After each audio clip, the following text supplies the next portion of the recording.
The biggest battle we will ever have to face is the battle between you and you. It's the battle of taking your mind to that limit and then breaking through. On the Mindful Experiment podcast, we will share concepts, universal laws, and interviewing individuals who have done just that, who have gone through the dark times and through those moments allowed their light to shine bright. I'm your host, Dr. Vic Manzo, and I want to thank you for listening to the podcast and taking this journey with me as we discover different avenues to break through those limits, expand your reality, and evolve into the person you desire to be. So sit back, relax, and enjoy the show. This podcast is sponsored by Empower Your Reality. It's an online university and also a one-on-one and group coaching business that's there to help enlighten, to raise the consciousness, and help the individual truly thrive in every area of their life. We have a new online class that is now available called Life Mastery. And what this 5-week course is all about is teaching you the rules of life, how to create life mastery in your life, how to become the master of your life to thrive and create all that you desire. In this 5-week course, we dive deep into spiritual laws, universal laws, quantum physics, neurology, functional neurology, to back up all the concepts that we bring to the table to give you a platform to utilize and to really help grow and expand.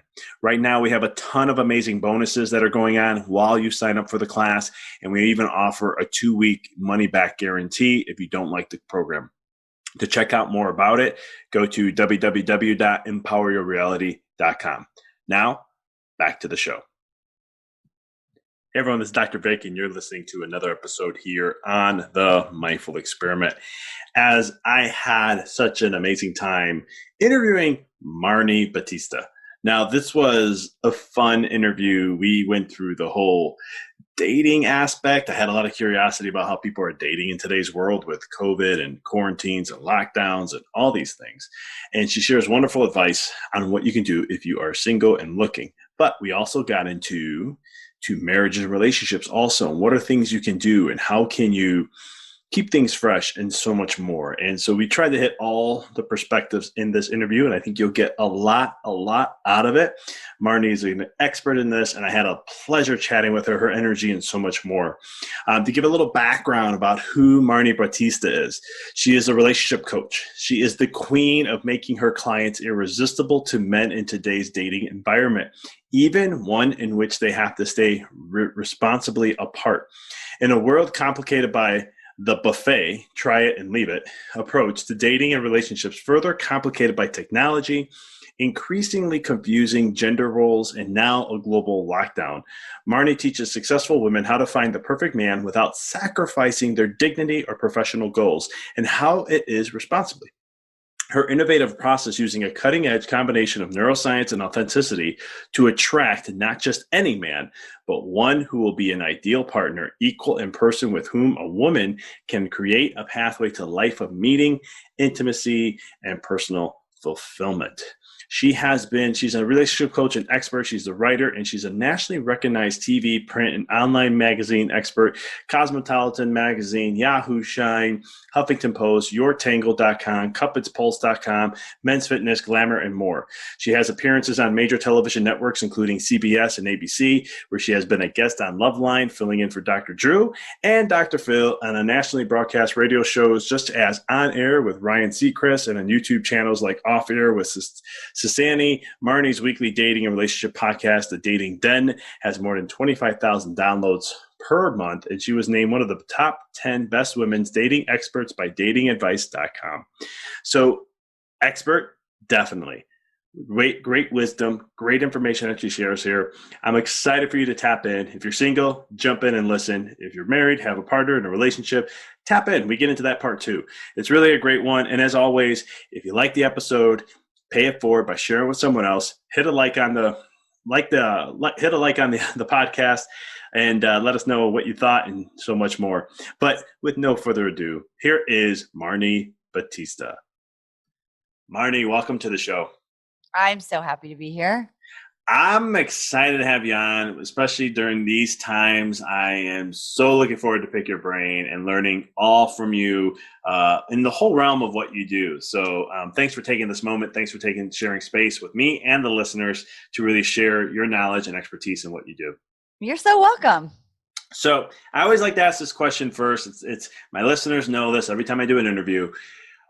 How did you get into what you're doing? What's your story? What inspired you? What got you passionate about this, or how it led you to how you're doing what you're doing now?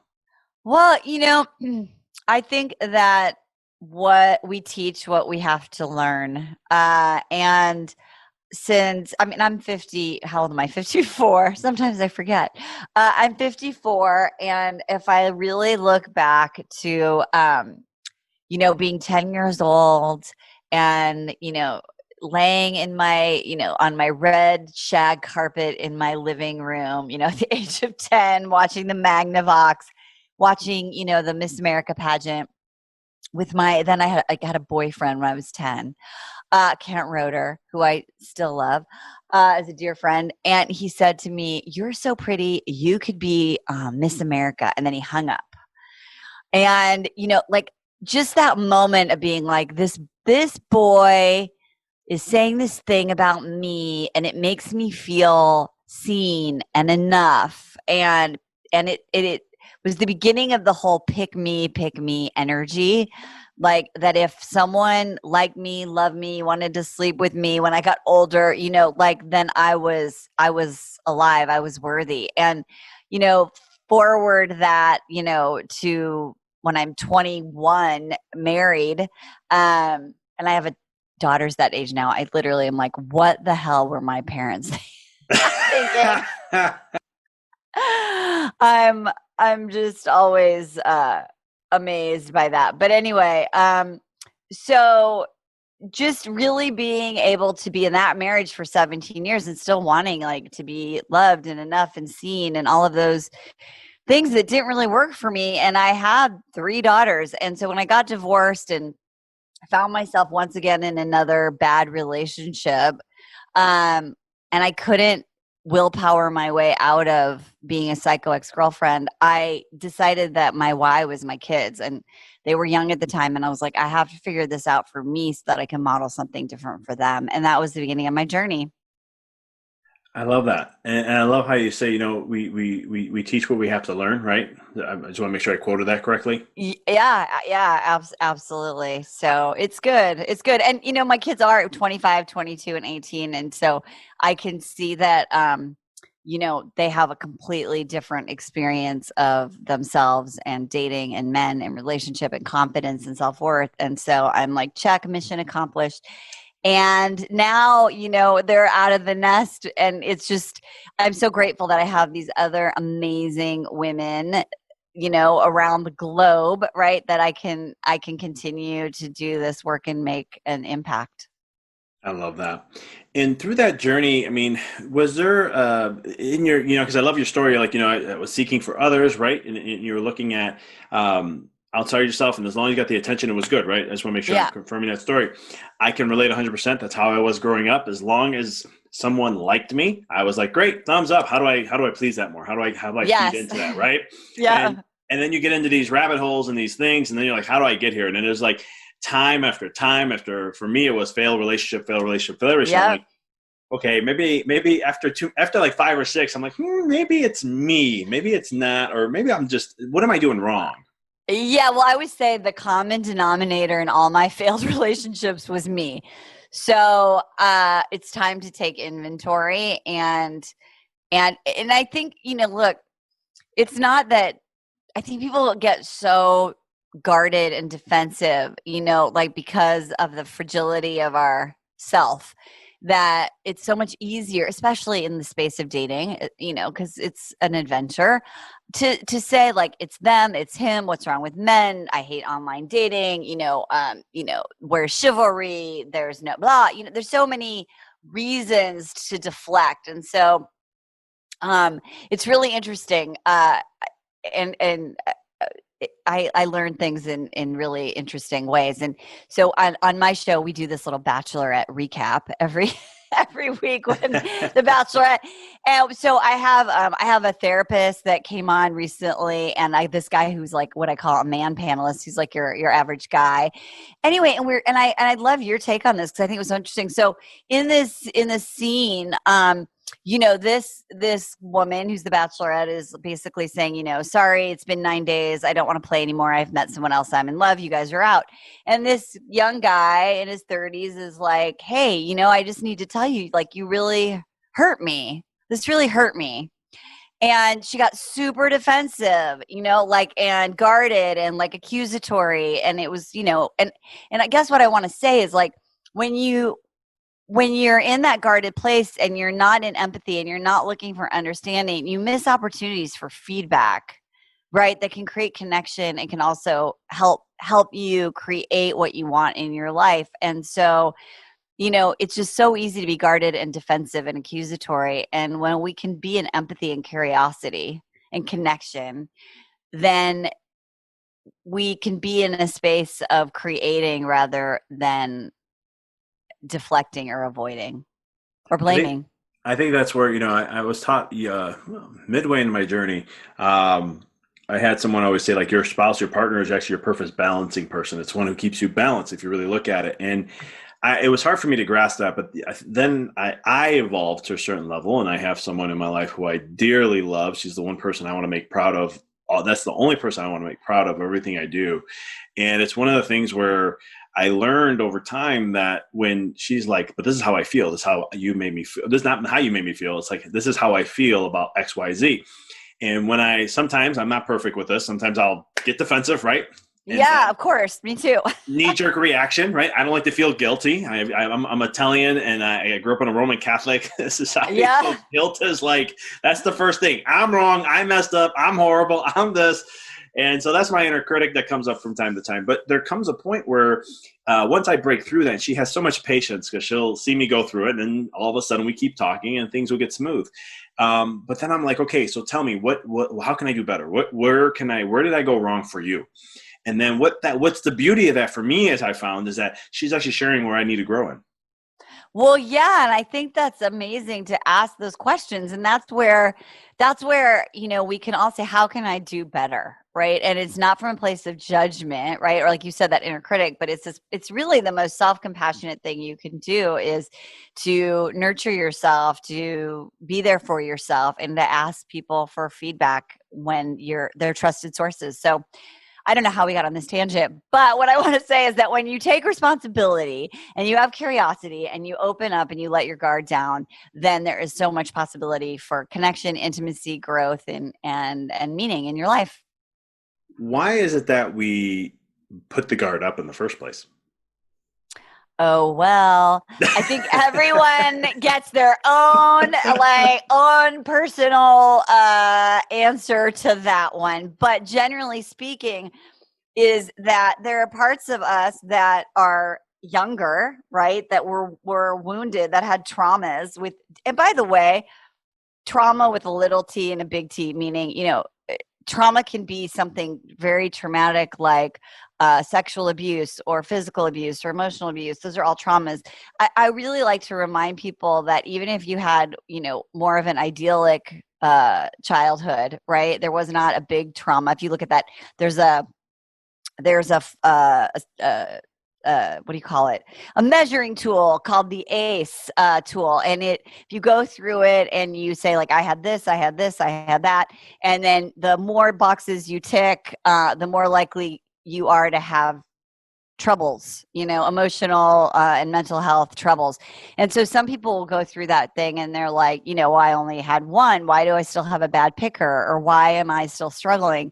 And because there's traumas with the little t. And I say that my example is my dad was on the road, like traveling and working, most of my really young childhood. And the story was sort of, and I just am watching The Queen's Gambit, and And this was said in one of the episodes, and it was the 60s. And it was like, dad's not here because that's how we put a roof over our head. Like that's just the way it is.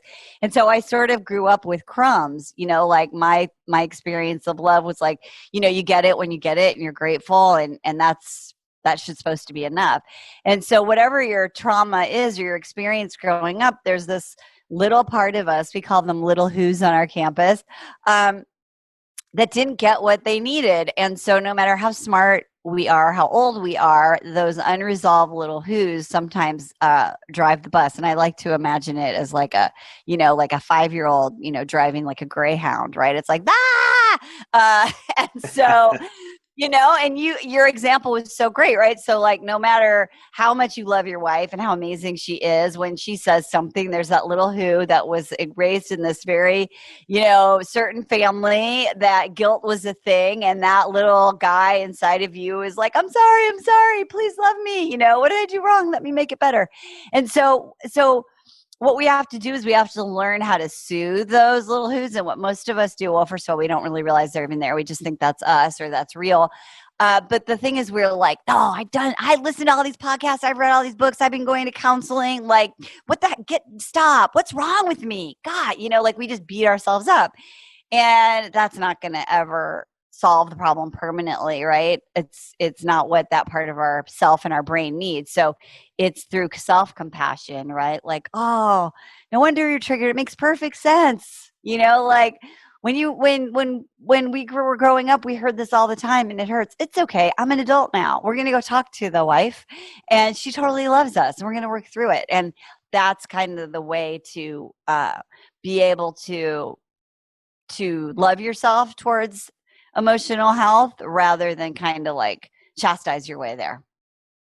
I like that. And you hit a lot of points on that. And it's so true in so many aspects. I love the big T, little T stuff and all that.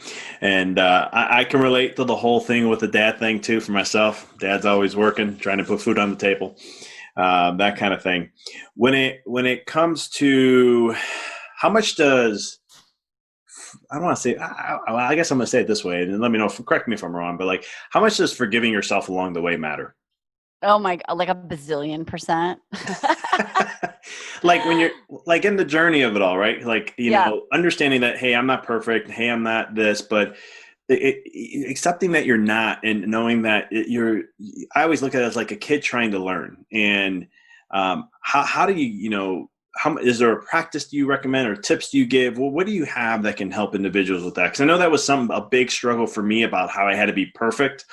And then when I started to learn I'm not perfect and I'm actually more not perfect than I think I am, I started to then learn that, hey, you know what? I'm learning. I'm just trying to do the best I can. And I had to learn to start to be like, hey, just forgiveness of others, forgiveness of myself, and just not shame and guilt. Curious to see what your take is on that. Yeah, well, one of my mentors said, we are always and in all ways greater than we think we are. And I love that, because it's that compensation, that compensating for not being perfect is what causes that guard, right? Like we don't want to see it. We don't want anyone else to see it. And when we can understand that we are always and in all ways greater than we think we are, that doesn't mean that we do everything right. Right? It means that there's this unexpressed, undiscovered, authentic, more fearless, present, conscious part of ourselves. And so all we're doing is like saying, hey, it's okay. You can come out, like it's okay. You made a mistake. It makes perfect sense.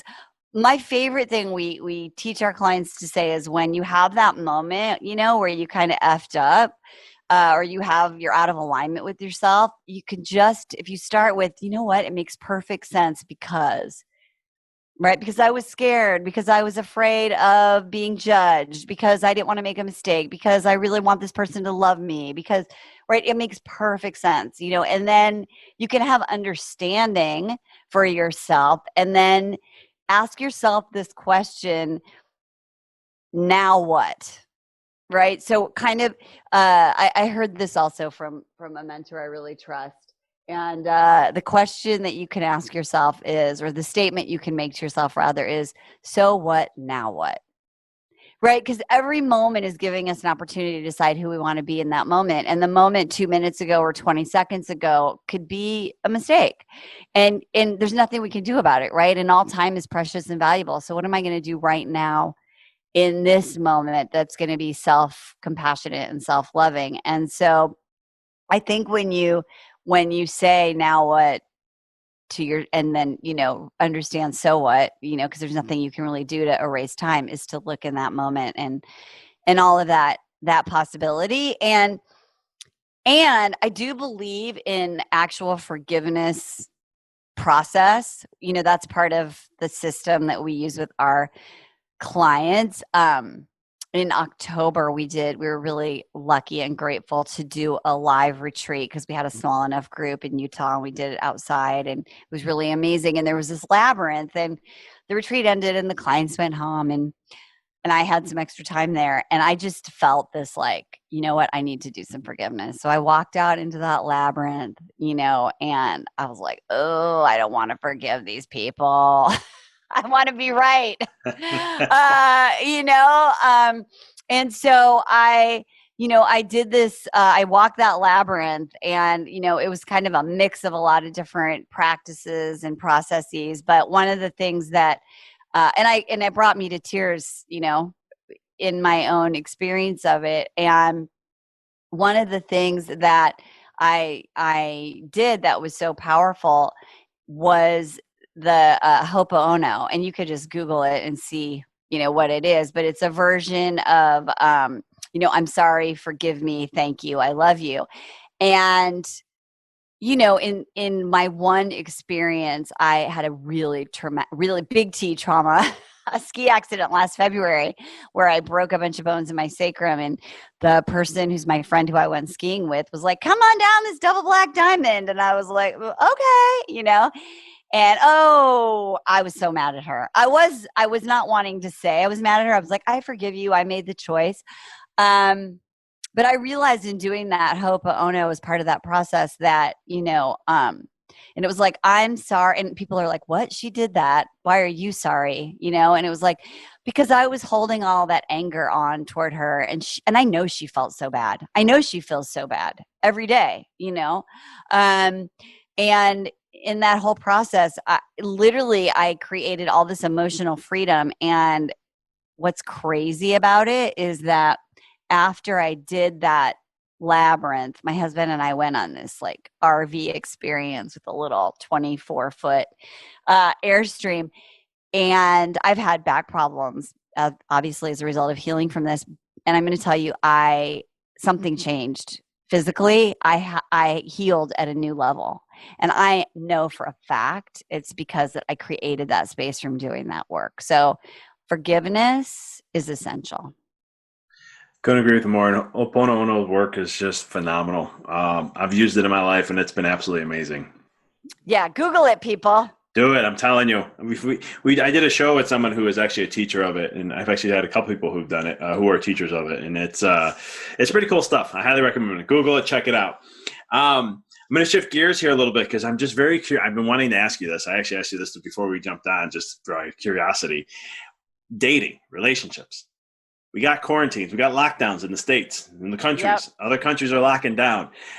When this all first started, I looked at my wife and I go, man, I am so glad. I mean, I'm happy I'm married to you already. But I was like, if I was single, I don't know how people get to, how are people connecting? How are people even making that a possibility? So I want to just pick your brain on that and so much more. How, in the dating and relationship realm, with all this going on, how is it even possible? Well, first of all, I want to tell you it's 100% possible. And I was playing this game. Have you ever played a game called Salad Bowl? Oh, Salad Bowl sounds familiar. It might have been a while. It's like charades, okay? But basically, everybody writes a bunch of like words, and you put them on paper, and you throw it in the salad bowl, and then people act things out, et cetera, et cetera. So I've been doing all this research on like how do you date during the pandemic, and our clients are having all this success. And one of the reasons why it's so possible was this word that I wrote in the salad bowl game, and it's called skin hunger. And it's actually a term that has evolved out of this pandemic. But 40% of Americans say they miss physical intimacy more than emotional, spiritual, or mental intimacy as a result of this lockdown.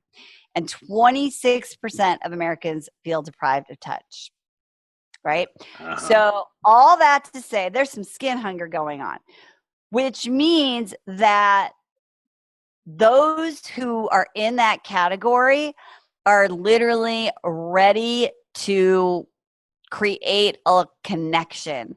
The hookup days are mostly over for most people, right? Obviously, right? So there's a couple of really amazing things. So people are looking to hang out with someone. They're looking to create a connection, and they want to feel safe, physically safe, right? So what's really cool is that conversations that used to be super awkward, and I don't know how long you've been married, but that whole like STD conversation people have to have, and they're dating, and are you sleeping with anyone else, and what are we going to do? Well, those kinds of conversations now are just like they're part of the trope of being an adult in this pandemic. And we're not even doing it just with intimate relationships, right? Like if you're going to have a quarantine, or you're going to decide to have a couple over for dinner in your backyard, you're going to be like, so, how are you, right? You're going to have that health conversation. And so when you add the fact that people are super ready, right? The data shows they want to connect, and it's easier and more common to talk about how are you doing quarantine and are you safe, then you're setting yourself up for this environment of like, let's just move this thing along, right? Because I like you. I want to get to know you. I don't really want to see other people because I don't want to risk it. How are you doing it? This is how I'm doing it. Let's go. So I just want everyone to know that that is the setting, right? That hookup culture and all of that stuff is really falling to the wayside. So I'll just start by saying that, right? So the new normal, right, that is incorporating sexual health and all that thing, it includes having a coronavirus test. How cool is that? Interesting. Yeah. Yeah. Yeah. It's like, hey, let's just get it. And luckily we're at the phase now where it's mostly easy to get tested. So, and this is what even is like more exciting.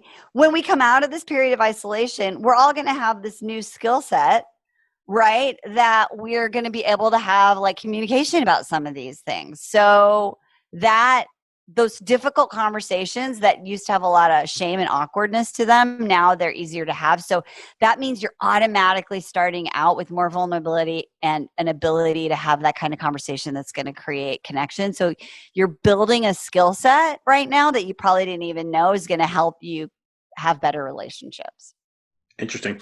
And I know you're saying like getting right to the point, like they were just like, okay, I'm into this is it, and that's it, moving forward. Is it like relationships now just like getting more about like, hey, this is what I want, I'm sharing what I want, and if you're interested and you want the same thing, let's move forward kind of a thing, rather than playing like, I remember there was a lot of games and shenanigans and what's true, what isn't, is that type of stuff. Has it changed? Has it kind of changed because of all this now? It sounds like what you're saying. Yeah, totally. So there's an app called Hinge, which is owned by the Match Group, if you've heard of Match.com. So Hinge is like their app.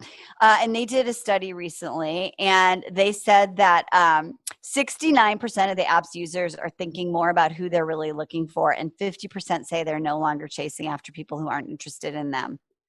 Right. So people are like focused, like they are ready. And I love data. I'm all about data, not drama. They just did a study on Match, and it showed that 59% of daters are actually considering a wider range of people as potential partners. And 55% are fast tracking new relationships before the pandemic. Wow.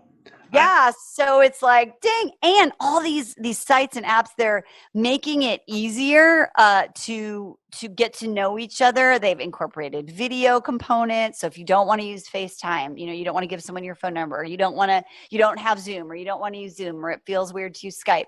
A lot of these, they're really making adaptations to facilitate a visual connection. And then you can decide from there whether or not you want to meet for coffee or go for a walk and do that in a mask. And then what we find is people are having those kinds of dates once or twice. If it's good vibes, it's that, that sexual health conversation, right? That intimacy, you want to get a test. And then you're having dinner outside. Oh, I love that. That's awesome. It's cool that we're seeing that kind of a change. And the physical touch. I mean, I'm a chiropractor. That's my day job, and then I do my other business is mindset stuff. And when the lockdown came, all of us in the holistic world were like, "This is going to create massive mental health issues." And one of the reasons why we said that was because the lack of physical touch and the lack of being in the physical presence of people. Because what feeds a certain part of our brain is connection, touching, all that type of stuff. So stuff that you were saying before about touch and all that, massively critically important for that. Yeah, absolutely. And again, when we are living in a way of that armored up, looking for reasons not to do something, your brain has a really well developed, negative bias, right? So you're like looking for reasons why not to. And I really want everyone who's listening to know that, like, honestly, like, if the mindset is actually the universe was conspiring for me to find my partner, and this time was like exactly what I needed, we have so many clients that have cultivated really great long-term. Now we can say they're long-term because it's been like 8 or 9 months by the time we're recording this. So we have clients who met, maybe in the first month or two, and they're still together. And they're excited to have the holidays. And there's this whole other thing, the cuffing season, right? So we're heading into the winter, and there used to be this thing about, the cuffing season, meaning like, we want to snuggle up and do Netflix and chill during winter. Well, so when you add, again, data, when you add in, there's just this general desire in the colder months to snuggle and hang. And you put that in with all of the other pieces of the formula, like, make it happen this winter for yourself. Like, it's just, everyone's ready. So true. That's true. Snug it up more in the winter too. I didn't even think of that. That's awesome. Yeah. And when it comes to, you kind of already hit this point, and I wanted to ask this too, like, possibilities and just, letting you can let circumstances. I love this. Circumstances can create excuses and stuff along that nature. So there really isn't any obstacles or walls in a sense, unless you see them that way. Well, yeah, because, I mean, there are always challenges, right? You're like, well, how, and that's awesome. Like, learn a process, learn a strategy to make it easy and empowered. And if you have some of those limiting beliefs or an inner critic, you want to handle that. You want to get the obstacles out of the way. You want to address them. If you need to forgive yourself or your ex, or, learn how to flirt online or whatever it is, like, learn the skills. And just then head into it. And the best thing is, you don't know what you don't know. So if you start the experiment, I like to think of things as experiments. So say to yourself, I am going to do a 30-day experiment. Marni said Match or Hinge or whatever, right? And so let me wing it. Let me try on my own, and you'll discover where the gaps are. They're only gaps. Right. And then you're like, great. So either you met your person, or you're like, I feel really uncomfortable about this, or that conversation was really hard, or when he liked me, it felt too much. And so I backed away, or I sabotaged. Like, put your, not even a toe, get into your waist, waist deep, and do an experiment. There's no harm in an experiment, especially when you look at it like that, and learn what you need to learn about what's working and what's not working. And then make an adjustment, learn what you need to know, fill the gaps, and try again. And that's really, I was in this mastermind once. I wasn't really even in it. I was a guest, and it was people that were like billionaires. And I was like, wow.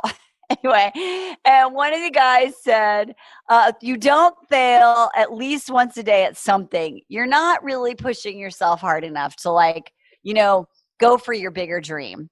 And so that, like in the experiment, if you had the self-compassion and self-love that we talked about at the beginning of the show, then you can have a little fail. You can make a mistake.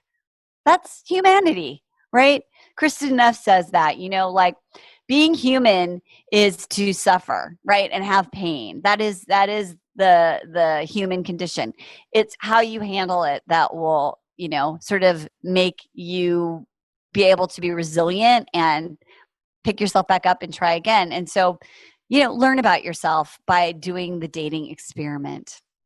I love that. I think that's huge. And a billionaire coming up with that statement. I mean, I've heard that so many times, and it's so true. If you're not failing every day, you're not challenging yourself enough in those aspects of your life.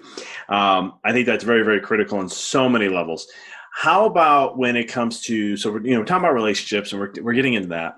How much does, somebody always say, I've done this work myself, how you want to date and you're doing that, but you're carrying the baggages from previous relationships into the new one. How do you let go of that baggage to give yourself that fresh start and really give that person an honest try?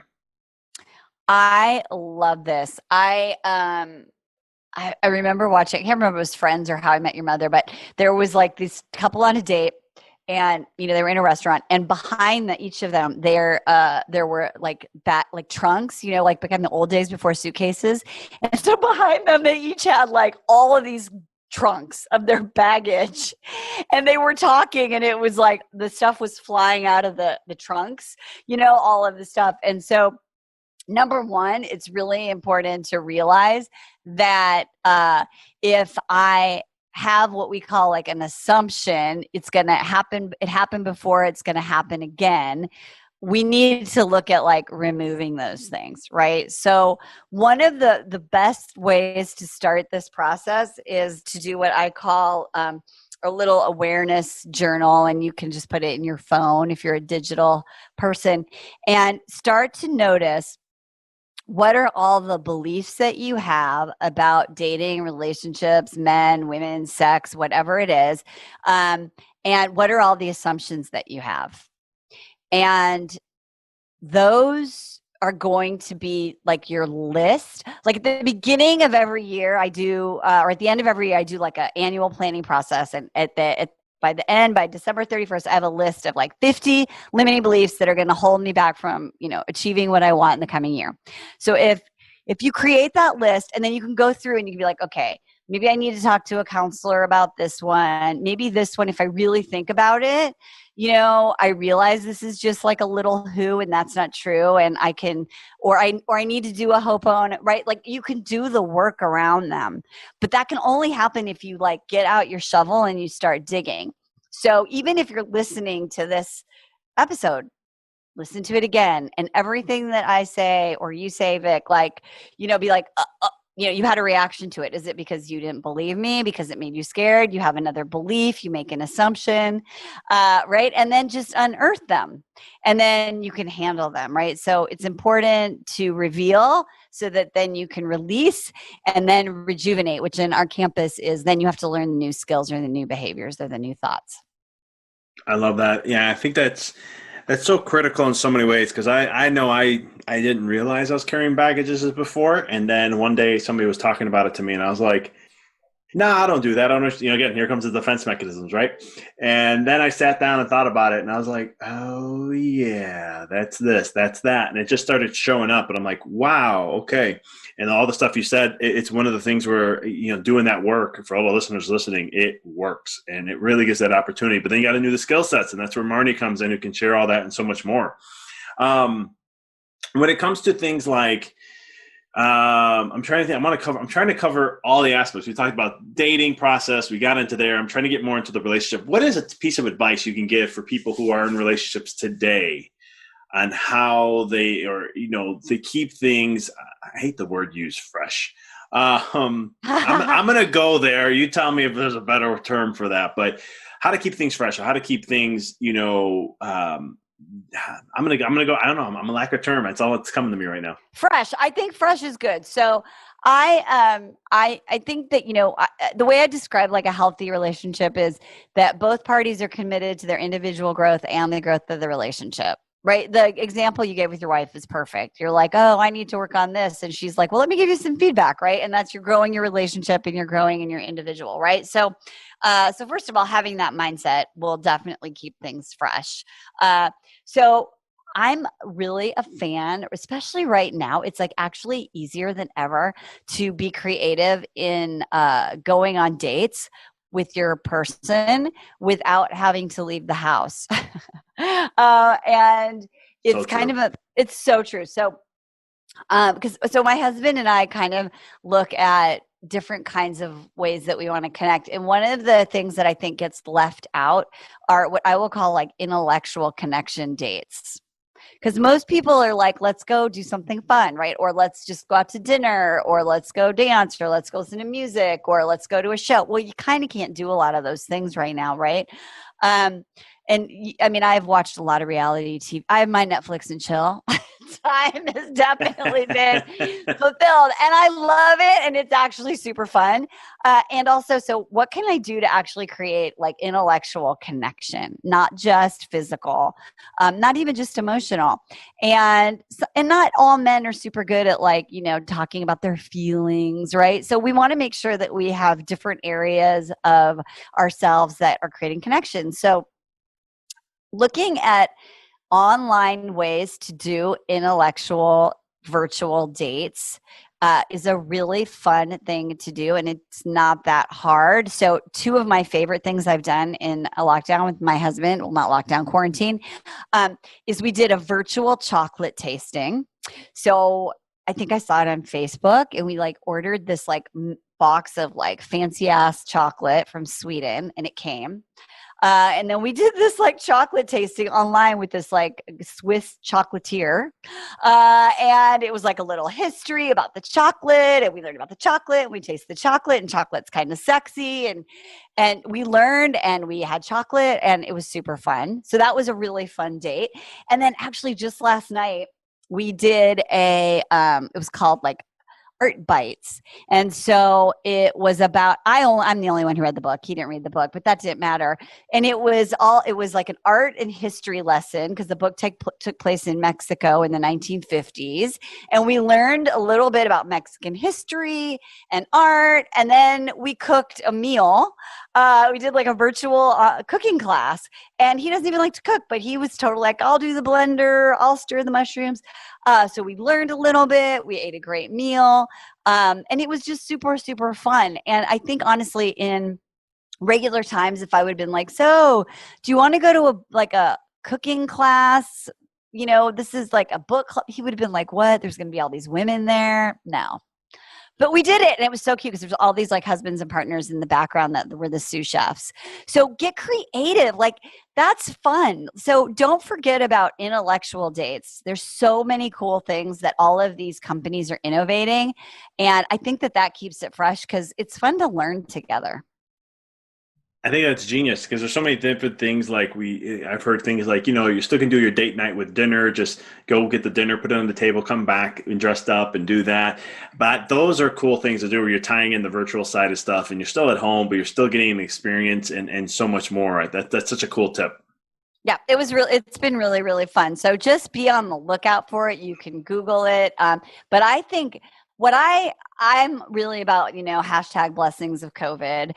And I will say that companies are really innovating and doing really cool stuff to keep us entertained in ways that we might not have been able to. I've seen also lots of new, like, go to a drive-in movie. Like there's so many cool things to do. So use this opportunity to be creative. And then the last thing I'm going to say for anyone who's female who's listening, I think we get in this habit, and you can tell me if this is true in your relationship, where we have this like old school paradigm where like it only counts if our male partner initiates. Like I want him to and I think that being in a happy, healthy relationship, leadership comes in both parts, both sexes. I am gender neutral around leadership in relationship.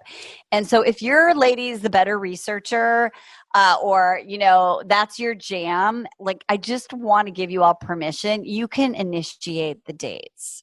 You don't have to rely on your male partner to create that romance, to initiate. So, take leadership, train your partner, tell them, like, look for an art history, give direction.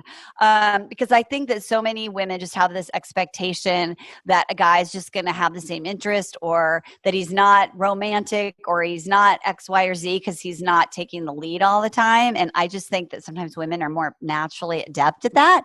So I want to put that out there, that initiative for romance and keeping things fresh is truly partnership. So sometimes as women, we have to take lead on that. And our guys are like, great, awesome. Couldn't agree with you more. Men love direction, so they love direction. Sometimes I'll tell my wife too. I'm like, she'll say something. I'm like, just tell me, what do you want? I'll make it happen. Just tell me. I'm the doer. So we're fixers in nature. So it's like, tell us, we're good. We'll take care of it. Exactly. So men can't read your minds. So if you want to keep it fresh, take leadership. I love that. Well, Arnie, I appreciate you having you on. But before you go, this has been amazing. I wanted to make sure we covered all ground: singles, minimum relationship, and so forth. And the expertise has just been what you've shared has absolutely been amazing. How can people follow, connect with you, learn about you, what you're up to, the whole 9 yards? Well, they could easily just go to datingwithdignity.com, and that's an easy place to get access to our podcast, The Dating Den. We have a whole series of blogs on dating during the pandemic, so lots of how-tos. You can find that there, and everything you need is at datingwithdignity.com. Awesome.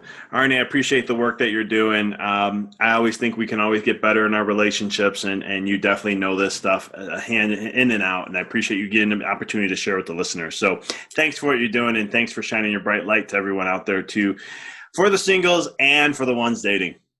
All right, thank you. Marriages too, apologize. For those who are in America. Thank you for listening to the podcast. For past shows, please visit www.empoweryourreality.com.